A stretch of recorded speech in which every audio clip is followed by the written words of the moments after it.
सभी को जय मसीह की। आइए हम अपना आज का वचन शुरू करेंगे। आज का वचन शुरू करने से पहले हम छोटी सी प्रार्थना करेंगे। धन्यवाद राजाओं के राजा, धन्यवाद पिता परमेश्वर। इस समय को प्रभु जी आपके हाथों में समर्पित करते हैं और आपसे कहते हैं पिता, इस वचन के द्वारा हमारे जीवन में 100 गुना फसल आए पिता। हमारे हृदय को पिता आप तैयार करें ताकि पवित्र आत्मा जो कुछ भी आप हमसे कहना चाहते हैं हम उसे सुने, समझे और अपने जीवन में अप्लाई करें यीशु के नाम से। इस प्रार्थना को हम प्यारे पिता परमेश्वर यहोवा यीशु मसीह नाज़री के नाम से मांग लेते हैं। आमीन। Thank you Jesus. आज का जो वचन है वो है मत्ती उसका 8वां अध्याय और उसका वचन 23 से लेकर 27 तक। तूफान को शांत करना। जब वह नाव पर चढ़ा तो उसके चेले उसके पीछे हो लिए और देखो, झील में एक ऐसा बड़ा तूफान उठा कि नाव लहरों से ढकने लगी और वह सो रहा था। तब चेलों ने पास आकर उसे जगाया और कहा, हे प्रभु, हमें बचा, हम नष्ट हुए जाते हैं। उसने उनसे कहा, हे अल्पविश्वासियों, क्यों डरते हो?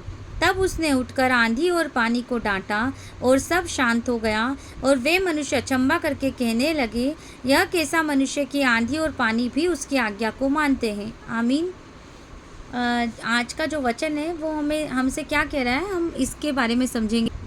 वचन जो है वो कह रहा है, सबसे पहले हम समझते हैं क्या लिखा है कि जब वह नाव पर चढ़ा तो उसके चेले उसके पीछे हो लिए, है ना। तो सबसे पहली बात कि जब अगर हम यीशु मसीह के चेले हैं, हम यीशु मसीह के चेले कैसे कहलाए जाएंगे? जब हम यीशु मसीह को अपना उद्धारकर्ता स्वीकार करेंगे, जब हम स्वीकार करेंगे कि यीशु मसीह हमारे जीवन का उद्धार करता है, वो परमेश्वर का इकलौता पुत्र है जो इस धरती पर आया, हमारे लिए मारा गया, गाड़ा गया, तीसरे दिन जी उठा और वो फिर से आने वाला है। उसके लहू के द्वारा हमें पापों से क्षमा मिली है और अब हम पाप से मुक्त है और अनंत जीवन हमारा है यीशु मसीह में। जब हम ऐसा विश्वास कर लेते हैं तो हम क्या हो जाते हैं? हम विश्वासी बन जाते हैं। और दूसरा जो है, हम यीशु मसीह के चेले होते हैं। धीरे धीरे जब हम वचन पढ़ते हैं, जब हम परमेश्वर के वचन पर विश्वास करते हैं, जब पवित्र आत्मा के द्वारा हम मजबूत होते जाते हैं विश्वास में, तो हम सबको क्या होना है? यीशु मसीह का चेला। हम सब जितने भी लोग हैं जिन्हें यीशु मसीह ने चुना, हम सबको यीशु मसीह के चेले हैं, डिसाइपल। और चेला क्या है? चेला अपने गुरु के क्या होता है? पीछे हो लेता है। तो हमारा सबसे पहला काम जो है वो क्या है? हमारे यीशु मसीह के पीछे हो लेना, अपना क्रूस उठाकर, है ना। अपना क्रूस उठाकर हमें किसके पीछे हो लेना? यीशु मसीह के पीछे। तो यहाँ पर क्या लिखा है कि जब वह नाव पर चढ़ा तो उसके चेले उसके पीछे हो लिए। हम अगर वचन पढ़ते हैं आगे, यही मत्ती का ही जो है उसका अध्याय 16 और उसका अगर 24वां पद हम पढ़ते तो लिखा, तब यीशु ने अपने चेलों से कहा, यदि कोई मेरे पीछे आना चाहे तो अपने आप का इनकार करे और अपना क्रूस उठा और मेरे पीछे हो ले। इसका मतलब यही है कि जब आप अगर चेले बने तो आपको क्या करना? अपना क्रूस उठाकर यीशु मसीह के पीछे हो लेना है। मतलब आपको ना अपने जीने मरने की कोई चिंता नहीं करना, क्योंकि अब आपका गुरु कौन है? यीशु मसीह है। तो आपको कौन संभालेगा? यीशु मसीह संभालेंगे। अब आप किसकी जवाबदारी बन गए? आप यीशु मसीह की जवाबदारी बन गए। और एक चेले का ये कर्तव्य होता है कि वो हर समय ये कोशिश करे अपने गुरु के समान बनने की, है ना। तो हमारा सबसे पहला काम क्या है? हमें यीशु मसीह के जैसे बनने की पूरी तरह से कोशिश करनी है। और किसके पीछे हो लेना है? यीशु मसीह के पीछे हो लेना है हर एक परिस्थिति में। दूसरा हम यहाँ पर देखते हैं, और देखो, झील में कैसा बड़ा तूफान उठा कि नाव लहरों से ढकने लगी और वह सो रहा था। कौन सो रहा था? यीशु मसीह। अब जो नाव है वो नाव क्या है? नाव जो है वो हमारा जीवन है। और हम कौन है? यीशु मसीह के चेले हैं। और हम किसके पीछे हो लिए? यीशु मसीह के, है ना। परमेश्वर का वचन कहता है हमारा शरीर पवित्र आत्मा का मंदिर है। तो पवित्र आत्मा कहाँ निवास करता? हम में निवास करता। हम परमेश्वर के चेले हैं यीशु मसीह के, पवित्र आत्मा हम में निवास करता है। और हमारा ये जीवन रूपी जो नाव है, इसमें कौन विद्यमान है? पवित्र आत्मा, यीशु मसीह। जब यीशु मसीह इस नाव में है तो आपके जीवनों में क्या आएगा? इस तरह से लहरें, और क्या आएंगी? तूफान आएगा। तो जो चेले हैं वो डर गए और वे यीशु मसीह को कह रहे हैं, हे प्रभु, हमें बचा, हम नष्ट हुए जाते हैं। ठीक है। आपके भी जीवन में कई बार ऐसी परिस्थितियाँ आई होंगी, आती होंगी, हमारे जीवन में आती है जब हम बहुत सारी ऐसी परिस्थितियों से जूझते हैं जो हमें तूफ़ान के समान लगती है, जो हमें ऐसा लगता है कि हम इन परिस्थितियों से कभी भी बाहर नहीं आ पाएंगे, हम नहीं उभर पाएंगे, हमारे बच्चे कभी पनप नहीं पाएंगे, हम इसी तरह से ख़त्म हो जाएंगे। हमें ऐसा लगता है कि ये तूफ़ान इतना भारी है कि हमें अपने साथ लेके चला जाएगा और हम इस एहसास को ही भूल जाते कि हमारी नाव में यीशु मसीह है, हमारे जीवन में यीशु मसीह। ये तूफ़ान, ये आंधियाँ हम इनके बारे में इतना ज़्यादा सोचते हैं, इतना ज़्यादा इन पर ध्यान देते हैं कि हमें जो हमारी नाव में यीशु मसीह बैठे ना, वो साइड में कर देते हैं उन्हें हम, और हम खुद ही अपने जीवन के सारे डिसीजंस लेने लग जाते हैं, जिसकी वजह से ये तूफ़ान और ये आंधियाँ जो है सचमुच हमारे जीवन को इफ़ेक्ट करने लग जाती है, हमारे बच्चों को और हमारे परिवार को इफ़ेक्ट करने लग जाती है। सबसे पहले हमें यीशु मसीह का चेला बनने की कोशिश करना है, हमें पूरी तरह से उसके पीछे हो लेना है। भजन संहिता 23 कहता है कि यहोवा हमारा चरवाहा है, हमें कुछ घटी ना होगी। तो अगर यहोवा हमारा चरवाहा है तो हम क्या हुए? हम उसकी चराई की भेड़ें हुए ना। तो अगर वो हमारा चरवाहा बन गया तो हमें भी उसकी भेड़ बनने की ज़रूरत है। हम परमेश्वर की भेड़ कब बन पाएंगे? तब बन पाएंगे जब हम अपने चरवाहे के पीछे बिना किसी दिमाग लगाए, बिना सोचे समझे उसके पीछे हो लेंगे, और जैसा हमारा चरवाहा हमसे कहता हम वैसा करेंगे। तो जब हम ऐसा करेंगे, तो जब आंधी और तूफान हमारे साथ आएगा ना, तो चेलों ने क्या कहा? चेले भी अविश्वास दिखाया। चेलों ने कहा, हे प्रभु हमें बचा, हम नष्ट हुए जाते। यीशु मसीह कह रहे हैं, हे अल्पविश्वासियों क्यों डरते हो?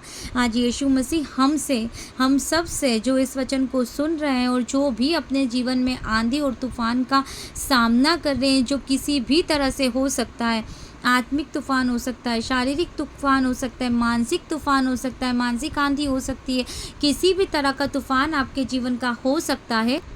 तो हमें क्या करना है? हमें डरना नहीं है, हमें अविश्वास नहीं दिखाना है। तो सबसे पहले यीशु मसीह का चेला होकर यीशु मसीह के पीछे हो लेना है। दूसरा क्या है?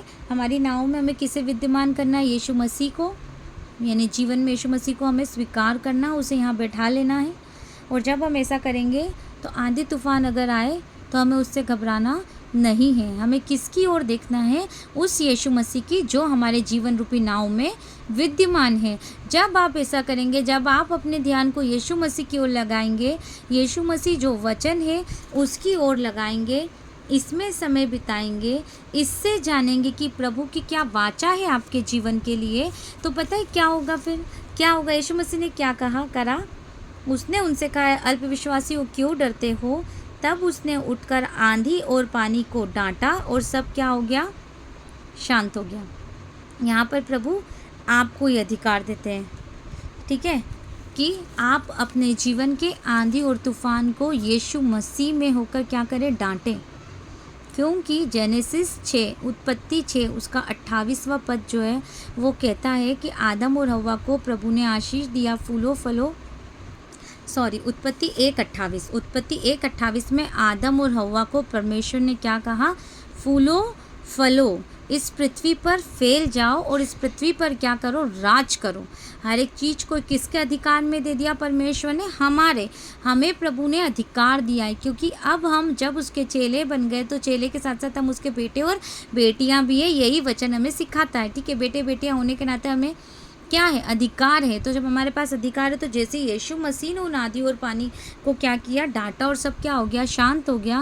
प्रभु आज आपसे कहना चाहते हैं कि आपको भी परमेश्वर ने, हमें भी वही अधिकार दिया है।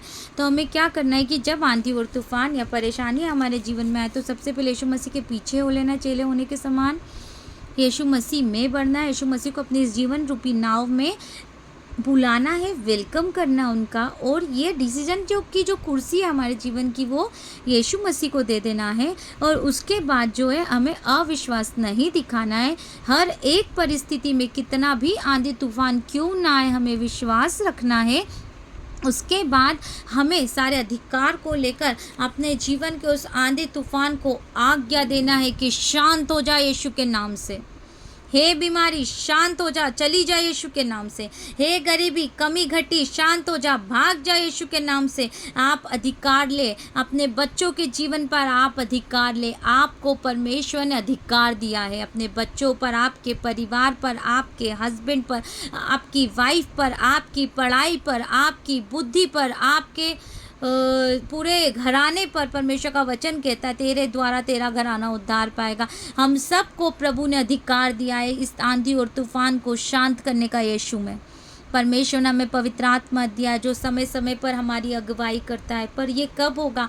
जैसे कि अगर मैंने मलयालम तेलुगु सीखी ही नहीं तो मुझे कैसे पता चलेगा कि इस लैंग्वेज में कोई मुझसे क्या बात कर रहा है। इन द सेम मैनर अगर आप पवित्र आत्मा के साथ समय नहीं बिताएंगे तो आप पवित्र आत्मा की भाषा को नहीं समझ पाएंगे, आप नहीं समझ पाएंगे कि वो क्या कहना चाहती है। इसलिए उसके साथ जब आप समय बिताएंगे तो समय समय पर पवित्र आत्मा आपकी अगुवाई करेगा कि किस परिस्थिति में आपको क्या करना है और कैसे करना है। आमीन। तो आइए आज हम प्रार्थना करेंगे इस वचन के द्वारा। हे परमपिता परमेश्वर यहोवा, हम इस वचन को यीशु नासरी के नाम से आपके हाथों में समर्पित करते हैं और हम आपसे कहते हैं कि हम में से हर एक को पिता आप अपना चेला बनाएं। हमें वह अनुग्रह दे पिता कि हम अपना क्रूस उठाएं और आपके पीछे होले पिता यीशु के नाम से। और प्रभु जी हम अपनी इस जीवन रूपी नाव में यीशु मसीह आपका स्वागत करते हैं। आइए यीशु मसीह पवित्र आत्मा हमारे इस जीवन रूपी नाव में आप सवार हो जाइए। आइए यीशु मसीह हम अपने डिसीजन की कुर्सी पर आपको बैठाते हैं। परमेश्वर पिता इस जीवन पे प्रभु जी मैं जो है वो पूरी तरह से ख़त्म हो जाए यीशु नाजरी के नाम से, और जो कुछ भी रहे वो सिर्फ और सिर्फ यीशु मसीह आप रहे पिता परमेश्वर। और प्रभु हम आपसे प्रार्थना करते कि हमारे सारे अविश्वास को आप हमसे दूर करें यीशु नाजरी के नाम से। हमें अपने विश्वास में पिता आप मजबूत बनाएं, और जैसे प्रभु जी आपने आंधी और तूफान को आज्ञा दी और वो शांत हो गया, हम भी प्रभु जी अपने जीवन के जितने भी लोग सुन रहे हैं प्रभु जी, जिसके भी जीवन में आत्मिकता में शारीरिकता में विचारों में जो भी आंधी तूफान है प्रभु जी, उसे अभी इसी वक्त यीशु नाजरी के नाम से हम आज्ञा देते हैं शांत हो जा। हर एक प्रकार की तकलीफ, हर एक प्रकार का दर्द समस्या शांत हो जाओ, चले जाओ यीशु के नाम से, यीशु नाजरी के नाम से। अभी इसी वक्त आपकी शांति फैल जाए हर एक के जीवन में यीशु नाजरी के नाम से। और पिता हम विश्वास करते कि जैसा हमने यहाँ पर आज्ञा दी आंधी और तूफान आपकी दया अनुग्रह में शांत हो गया यीशु के नाम में। आपका कोटि कोटि धन्यवाद पवित्र आत्मा। सारा आदर सारी महिमा आप ही को चढ़ाते हैं पिता। प्रार्थना यीशु मसीह के पवित्र और सामर्थी नाम से मांग लेते हैं। Amen. Thank you Jesus, thank you father. God bless you आप सभी को। अगर आप इस वचन से आशीषित हुए हैं तो लाइक करें, शेयर करें, सब्सक्राइब करें, अपने दोस्तों के साथ शेयर करें। और अगर आपका कोई भी प्रार्थना निवेदन है तो आप मुझे कमेंट में भेज सकते हैं। Thank you. God bless you.